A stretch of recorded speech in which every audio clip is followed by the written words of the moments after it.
All right, so I had a comment asking how I made my masks that you see in the videos. These are just basic balaclavas that I had stitched the eye holes closed on, and this one was my first one that I did. It's a little bit different, so I stitched it right here on the nose and on the sides to get the two eye hole effect, and then I would use these like hunting or military face paints to paint it, but then I ended up doing a stippling effect with Sharpie to kind of get this gunpowder skull explosion look thing. I'm not sure quite how you describe this, but on this one, it kind of goes on the back well to help camouflage it.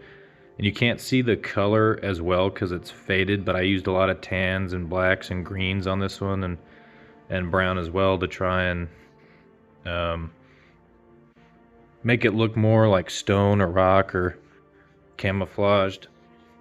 And obviously you have kind of the face design for intimidation or cool factor, aura, whatever you want to label it as. This one is a little bit different.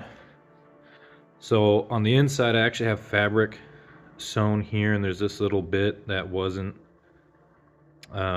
originally a part of the balaclava to kind of help get the eye shape. It looks like this, so I stitched this around the eyes and the nose to try and kind of help get the shape, because it wasn't working as well as the first one I did.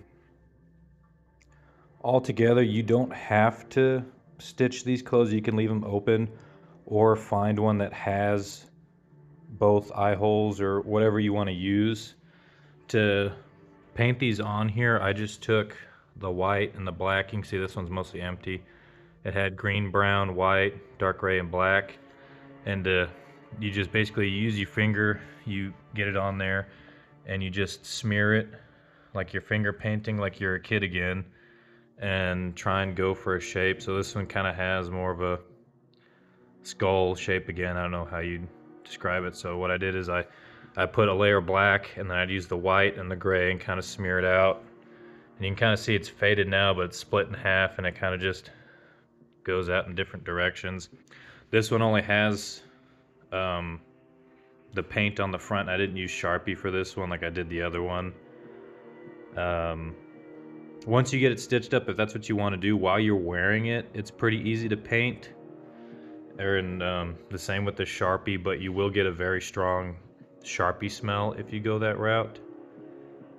Eventually, after you wash it a couple times, the scent will be gone. You won't be huffing Sharpie. But every time you wash them, this does come off. The black and white kind of stain the material, but the other colors wash out pretty easy.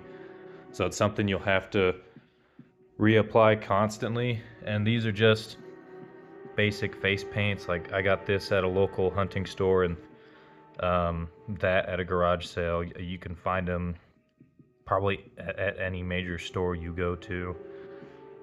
And it really is that simple. You can come up with whatever design. You can draw it on paper and copy it, or if you want to kind of freehand it like I did. Because while you're wearing it, you can kind of get an idea of the nose and where your cheeks are at and make it fit your face more. And this is just, it has no tactical reason other than just to look cool, I guess. I'd put up some old pictures that I'd have, but I'd actually recently lost my phone and lost all my old footage and pictures, so I can't quite show you the process of how this one began and where it is now. This one is pretty much the same, and $10, $15 balaclava from a milsurp store, and then you just paint on it. It doesn't take any real fancy technique or skill.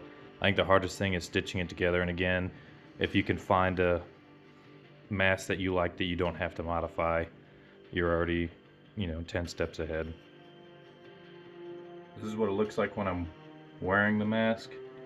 It's not perfect by any means, and you lose a little bit of your peripheral vision, but it's not terrible. I can still see pretty well. Yeah, nothing fancy, nothing. And here is the first mask. The eye holes are a lot smaller and it's harder to see out of compared to the other one, but this one's a lot more comfortable.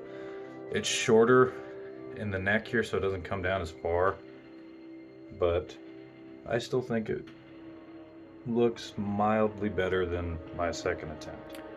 Thank you guys for watching, and thank you to the commenter who requested the video. I hope this helps, and I'm glad to help. See you guys soon.